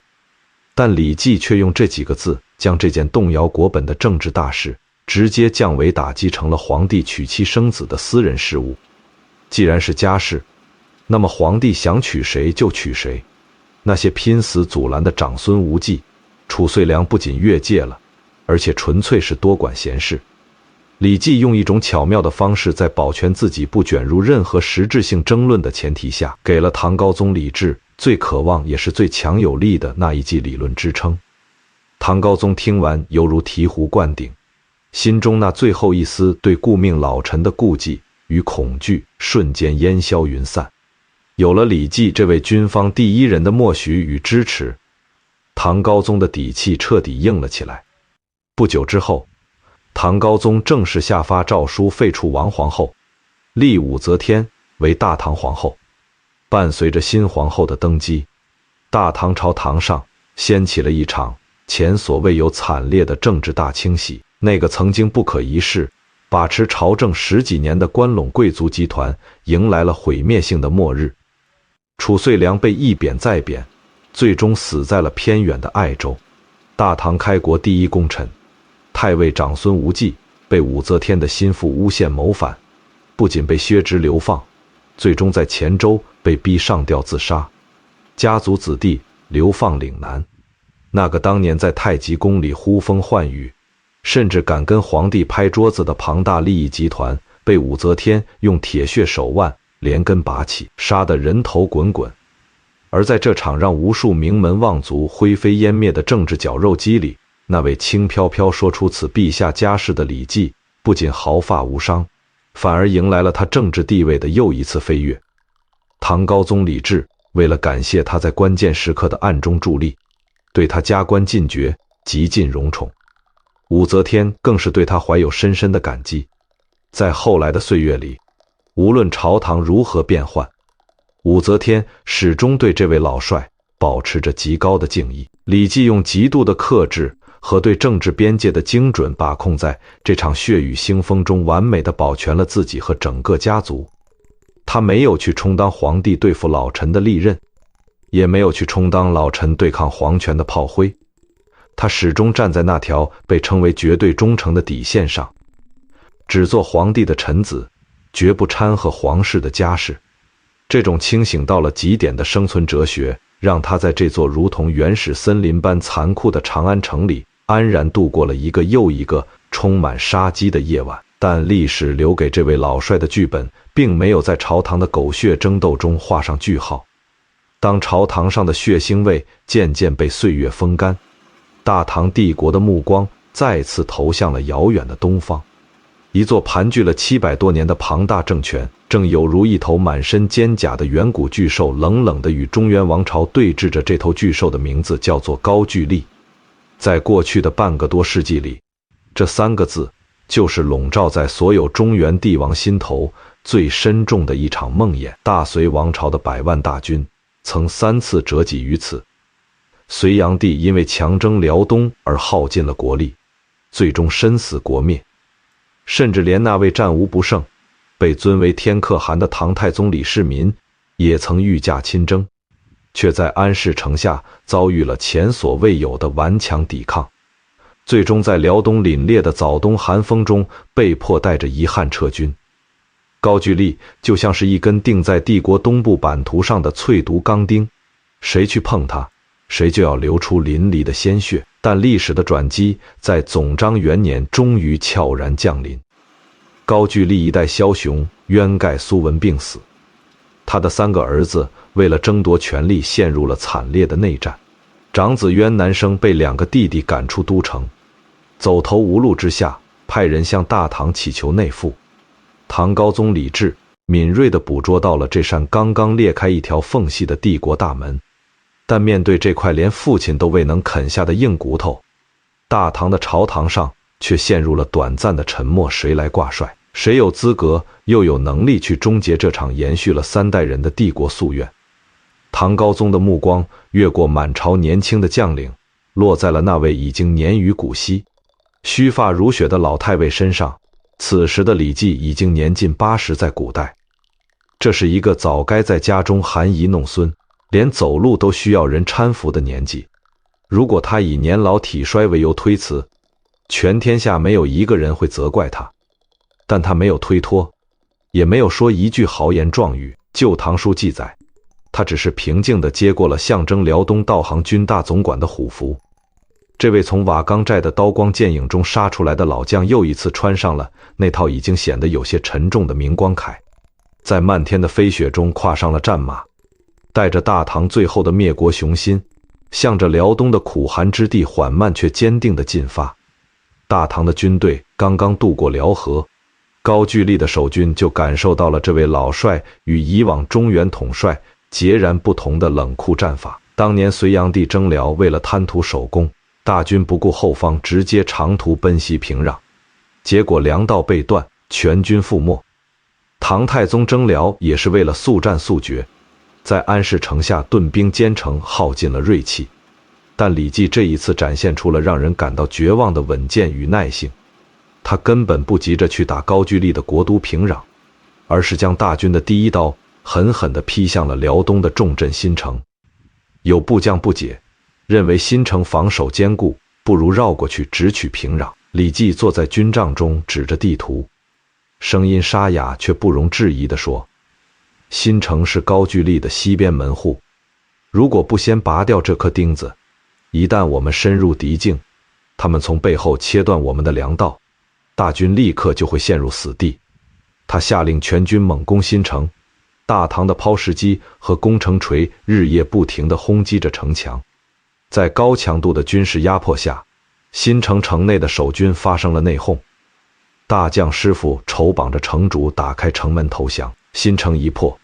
高句丽在辽东的整个防御体系就像被抽掉了基石，开始出现大面积的崩塌。李绩指挥着大军像一台没有感情的巨型战争兵器，稳扎稳打，步步为营，接连拔除了高句丽在辽东的16座城池。在这个过程中，发生了一个被正史记录下来的惊险的军事插曲，将李绩那治军如铁的冷酷展现得淋漓尽致。大唐的另一路将领郭岱峰是李绩早年老战友郭孝恪的儿子。郭岱峰率领水军运送粮草，因为迟迟未能与李绩的主力会师，心中十分焦急。他写了一封催促粮草的密信，但又怕这封信在半路上被高句丽的游骑兵截获泄露军机，于是这位有些文人习气的将领自作聪明地用隐语写了一首离合诗，派人送给了李绩。当李绩在军帐中拆开这封加急军情，看到里面竟然是一首晦涩难懂的诗歌时，这位脾气向来内敛的老帅勃然大怒，一把将那封信摔在地上，厉声喝道：军机大事，生死悬于一线，他郭岱峰竟然跟我在这里写诗，如果我看不懂这首诗，岂不是要误了10万大军的性命？他当即下令要把送信的使者推出去斩首，并且立刻派人去拿郭岱峰的人头来祭旗。在场的所有将领都被老帅这突如其来的雷霆之怒吓得跪在地上，大气都不敢出。最后还是有熟悉文字的幕僚连滚带爬的把那首诗翻译成了运粮的密语，郭代凤才侥幸捡回了一条性命。但这件事在整个辽东军中迅速传开，所有的唐军将领都深深地感到了一种刺骨的寒意。他们意识到，在这位老帅面前没有交情，没有父辈的情面，只有铁一般的军纪和绝对的战争效率。在这样严苛、没有任何死角的指挥体系下，大唐的战争机器爆发出了一种碾压一切的恐怖力量。总章元年的秋天，李继的大军终于踏破了重重阻碍，兵临高句丽的国都平壤城下。那座阻挡了中原王朝近100年的坚城，此刻在大唐的强弓硬弩面前，显得如此孤独和绝望。高句丽的实际掌权者渊南见紧闭城门，企图做最后的困兽之斗，他不断派出敢死队出城偷袭，但每一次都被李继布置得如同铁桶一般的防线绞杀得干干净净。平壤城内的粮食越来越少，绝望的情绪像瘟疫一样在守军中蔓延。李继并没有下令用士兵的血肉去填平护城河，他依然在耐心地等待着那颗从内部开始腐烂的果实掉落。9月的一天，平壤城内的高僧信成在极度的恐慌中暗中派人越过城墙，联系到了大唐的军营，表示愿意作为内应在约定的时间打开平壤的城门。当这个消息传到李继的耳中时，他知道这首长达数十年的灭国交响乐终于到了奏响最终章的时刻。那是一个风声凄厉的黎明，大唐的精锐步兵悄无声息地潜伏在平壤城门之外。随着城墙上传来一阵微弱的火光信号，沉重包铜的平壤城门发出一声令人牙酸的摩擦声，缓缓向内开启。大唐的铁甲步兵如同决堤的黑色洪流，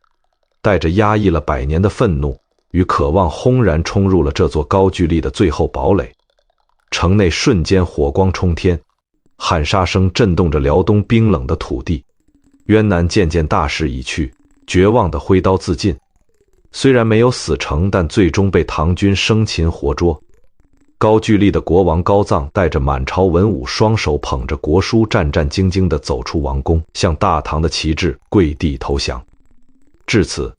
这个让无数中原将士埋骨他乡的强大政权，在李继那双布满老年斑的手中被彻底抹去了所有的痕迹。大唐的疆域跨过了鸭绿江，将辽东和半岛北部广袤的土地真正纳入了帝国的直接管辖之下。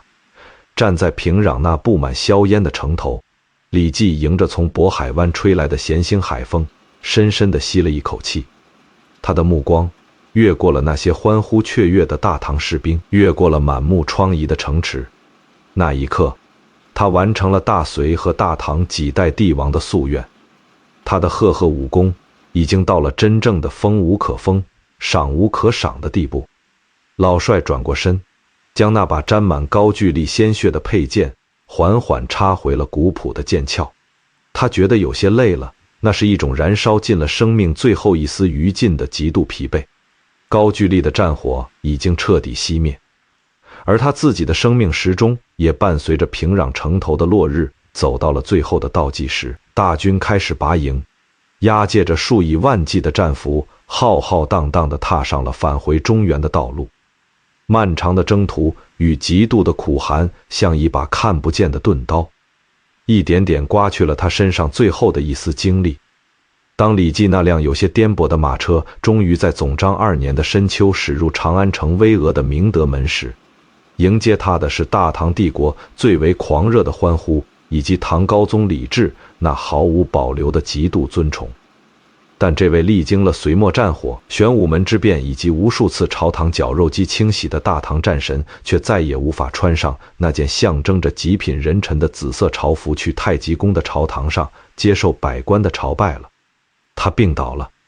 病得犹如一棵在塞外狂风中屹立了整整1个世纪的苍天古树，终于到了枯萎的边缘。唐高宗李治听闻老帅病重的消息，陷入了极度的恐慌与悲伤之中。在李治的眼中，李继不仅是为大唐开疆拓土的定海神针，更是那个在废王立武的绝境中用5个字帮他稳住皇权底盘的恩人。皇帝的恩宠在这一刻化作了流水般的赏赐，源源不断地送入英国公的府邸。唐高宗甚至下令让当朝的皇太子李弘亲自前往李继的府邸探望。代天子尽子职之礼，大唐最顶尖的御医们日夜不休地守在李继的床前，各种珍贵的药材像柴火一样被熬成浓汤。但李继那双看透了世俗虚妄的眼睛，却对这些足以起死回生的努力表现出了冷淡的抗拒。《旧唐书》中记录了这位老帅在生命最后时刻面对死亡时那种令人战栗的绝对清醒。当家人端着御赐的汤药跪在床前苦苦哀求他咽下时，李继却用尽力气，虚弱却又无比坚定地推开了那碗冒着热气的药汤。他看着满屋子哭泣的子孙，声音沙哑地说出了一段极具宿命感的话语：我本是山东的一个普通农夫，能够在乱世中活下来，位列大唐3公之位，活到将近80岁，这已经是上天赋予我的极致命运了。生死是有定数的，哪里是这些御医和药草能够改变的呢？他不仅拒绝了吃药，甚至拒绝了皇家为他祈福的法事，因为他比任何人都清楚，对于一个功高震主、名满天下的武将来说，在权力的巅峰时刻，能够以一种自然、毫无挣扎的姿态老死在自己的床榻上，这本身就是一种完美的政治收官，是一种不需要向任何新皇继续证明忠诚的彻底解脱。但他那颗依然在飞速运转的大脑，却在闭上眼睛之前敏锐地捕捉到了家族未来可能面临的血雨腥风。李继没有召唤那些权贵同僚，而是让人把自己的亲弟弟李泌单独叫到了病榻之前。在那个弥漫着浓重药苦味的昏暗房间里，李继留下了一份在中国古代政治史上堪称最为残酷的临终遗言。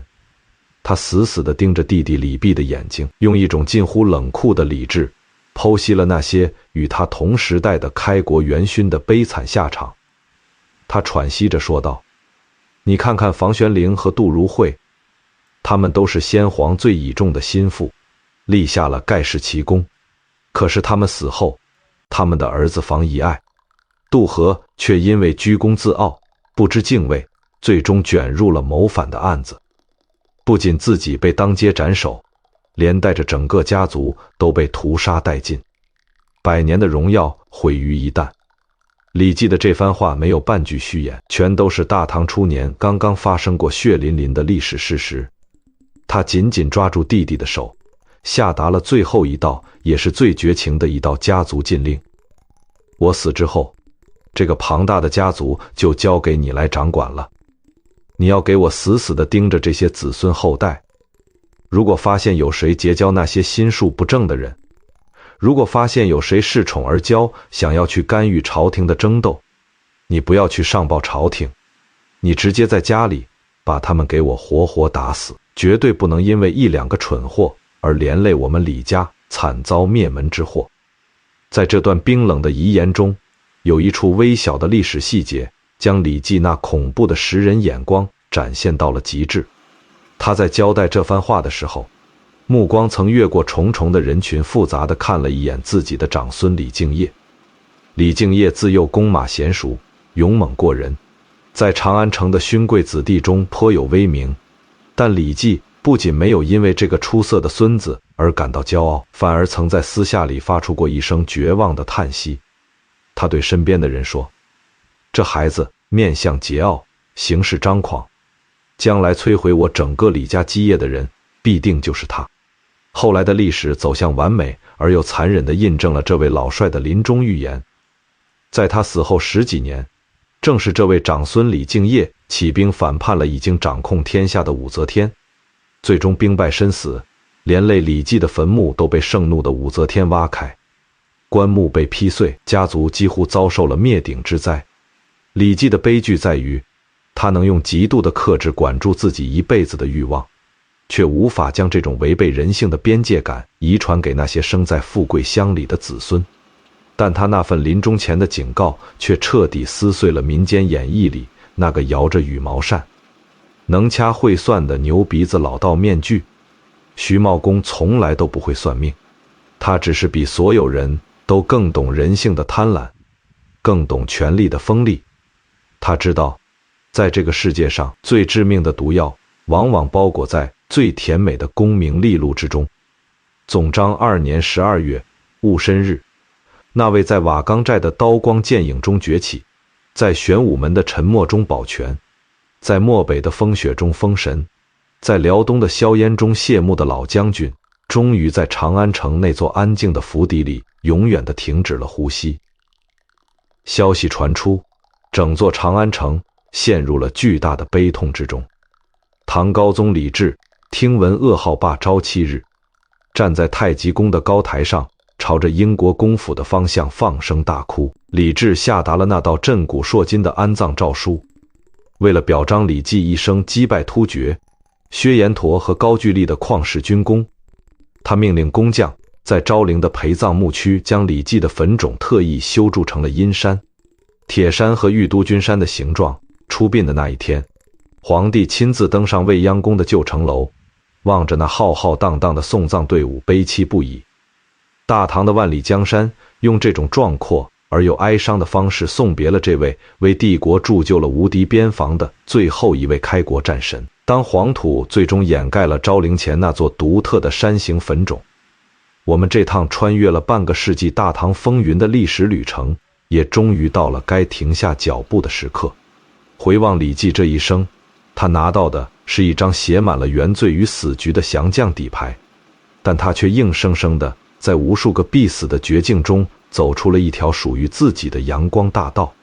他的成功从来不是靠什么玄之又玄的天意，也不是靠在战场上只知蛮干的匹夫之勇，他靠的是一种在任何诱惑面前都能迅速冷却大脑的极度清醒，是在瓦岗寨里能够主动让出最高权力的那份不争之志，是在黎阳城外宁愿背负不孝之名也要坚守政治大义的那份冷酷割裂，是在玄武门前哪怕得罪未来的君主也绝不跨越为人臣子红线的那份强硬定力，是在废王立武的修罗场中用5个字就能抽身而退的那份绝妙分寸。他用自己的一生为后世留下了一部深刻的生存哲学，这套哲学的核心其实只有简简单单的2个字：边界。在这个充满变数和诱惑的世界里，每一个人都有自己的能力极限和身份边界。许多悲剧的诞生往往不是因为不够聪明，而是因为太急于证明自己，太想要去伸手触碰那些根本不属于自己的权利和利益。李绩的智慧在于，他永远知道自己是谁，永远知道在什么场合该闭上嘴巴，永远知道什么时候该急流勇退。他就像一条在深渊边缘平静流淌的大河，虽然有着惊涛拍岸的力量，但却从不漫过自己的河床。这种克制虽然少了几分大闹天宫的快意恩仇，但却拥有着足以对抗时间侵蚀的绵长生命力。在我们今天这个同样充满着焦虑、竞争和无尽欲望的生活里，或许我们无法经历那种金戈铁马的宏大叙事，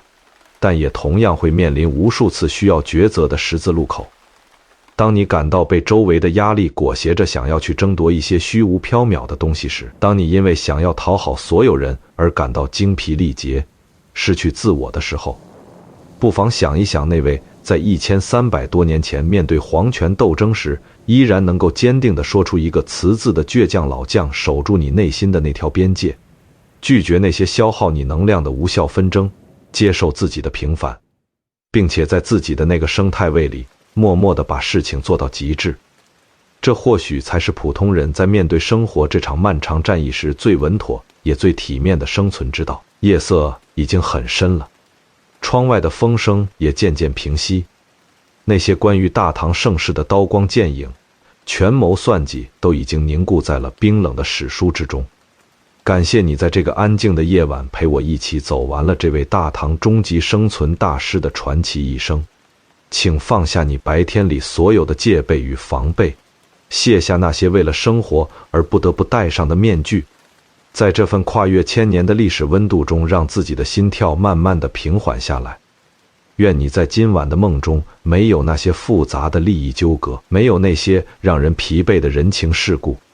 只有一片辽阔而静谧的塞外星空和一阵抚平所有焦虑的温柔晚风。晚安，好梦。